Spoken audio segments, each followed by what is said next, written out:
Reform UK imploding, infighting, suspensions and Farage under pressure. The air of unity that Reform UK tried to maintain has been shattered. What was meant to be the rebellious, anti-establishment force shaking up British politics has descended into chaos, with internal feuds, bullying allegations, and leadership questions consuming the party. A movement that prided itself on being different from the so-called Westminster elite is now resembling a dysfunctional mess of power struggles and personal vendettas. At the heart of the storm is Rupert Lowe, one of Reform's 5 MPs, now suspended following accusations of bullying and violent threats against party chairman Zia Yusuf. In a dramatic move, Reform UK referred Lowe to police, triggering a scandal that threatens to engulf the entire party. Dame Andrea Jenkyns, a staunch supporter of Reform, has dismissed the controversy as mere political spats, arguing that all parties face internal tension. But these are not minor policy disagreements. When accusations of physical threats and bullying are being thrown around, it is no longer just internal friction, it's an existential crisis. Lowe has fiercely denied the allegation, releasing a 567-word statement on social media branding that claims untrue and false. He insists that the accusations against him lack evidence and that the entire scandal is being used to oust him from the party. But the real bombshell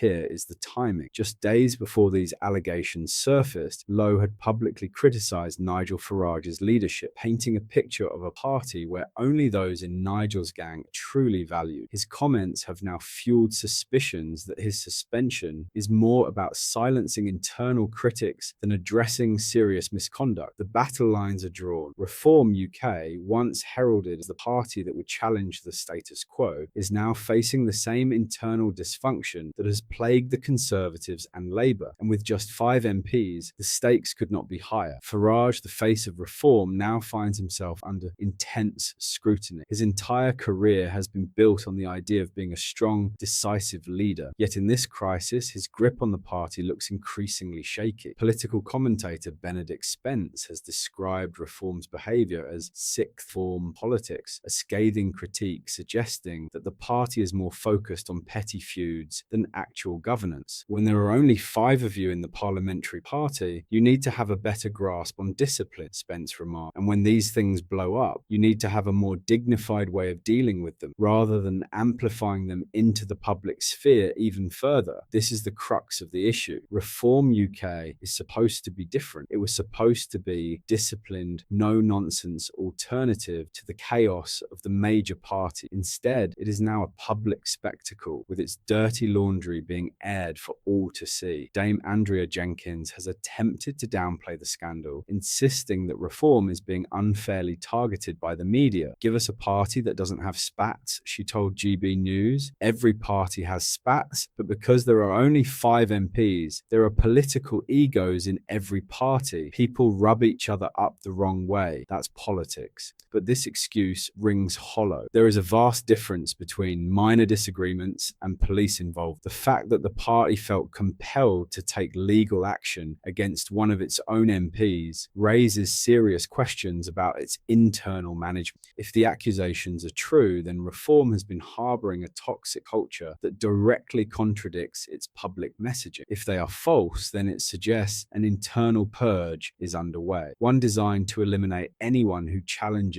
the Farage-aligned leadership. Either way, the party comes out looking weak, dysfunctional, and riddled with division. This scandal now presents a defining moment for Reform. The party has 2 choices. Either it addresses the turmoil head-on, implements discipline, and proves it can be a serious political force, or it allows itself to spiral into irrelevance, consumed by the very chaos it promised to rise above. But this crisis could not come at a worse time. Labour, despite its own struggles, is quietly consolidating power, making strategic policy shifts to retain key industries and prevent economic instability. While Reform is embroiled in infighting, Keir Starmer's government is making moves that secure long-term industrial support. The Labour government has signalled a potential shift in its electric vehicle (EV) mandates after Nissan raised alarms over the feasibility of current zero-emission vehicle (ZEV) targets. The existing rules demand that 28% of all new car sales be electric this year, rising to 80% by 2030 and 100% by 2035. Targets that industry leaders, including Nissan, have warned are unrealistic. Labour's Business Secretary Jonathan Reynolds has confirmed that a substantial change of policy is on the table, demonstrating a willingness to listen to industry concerns. This move is crucial as Nissan's Sunderland plant represents one of the largest automotive investments in Britain. Losing such an economic powerhouse would be a severe blow to the country's manufacturing sector. Energy Secretary Ed Miliband, despite his previous commitment to ambitious green policies, has backed the shift, stating that achieving net zero should not come at the cost of British jobs and industry. Labour's strategy now appears to be one of pragmatism, keeping environmental goals intact while making compromises to protect key industry. This policy shift is significant. It shows a government that, despite its ideological commitments, is capable of adapting when economic realities demand it. And that stands in stark contrast to Reform UK, which instead of focusing on pragmatic governance, is currently tearing itself apart from the inside. The automotive industry has been lobbying heavily for relief from strict ZEV requirements. Nissan executives, including CEO Makoto Uchida, have personally raised concerns with UK ministers, warning that the mandate jeopardized their long-term commitment to British manufacturing. The proposed changes include allowing manufacturers to earn credits for reducing emissions in fuel-burning cars or to borrow credits from future years to meet current targets. The contrast is striking. While Labour is manoeuvring behind the scenes to ensure Britain's industrial future remains intact, Reform UK is embroiled in a political soap opera that threatens to derail its momentum entirely. The question now is whether Reform can recover from this self-inflicted crisis. Farage must decide whether he wants to be a leader who can enforce discipline and maintain order, or whether Reform will simply become another protest party that crumbles under internal division. If he cannot bring his own MPs under control, how can he expect to convince the public that Reform is capable of governing the country? Rupert Lowe's fate within the party remains uncertain. If the accusations against him hold weight, then his suspension may well be justified. But if it turns out that this was a politically motivated attack designed to remove an internal critic, the backlash against Farage's leadership will be severe. The perception that Reform UK operates as a personality cult rather than a serious political force could be devastating to its credibility. This scandal has already created fractures within the party, but the real danger is the damage it will do to Reform's support base. The voters who backed Reform in frustration with the establishment were looking for a party that could provide real opposition to Labour and the failing Tories. Instead, they are now witnessing the same dysfunction, infighting, and scandal that they wanted to escape. If Reform wants to survive, it needs to act fast. It must either unite under strong leadership or risk becoming just another footnote in British political history, one more failed movement that promised a revolution but delivered nothing but chaos. For now, the biggest question remains: is this just a temporary storm for Reform UK, or is this the beginning of the end?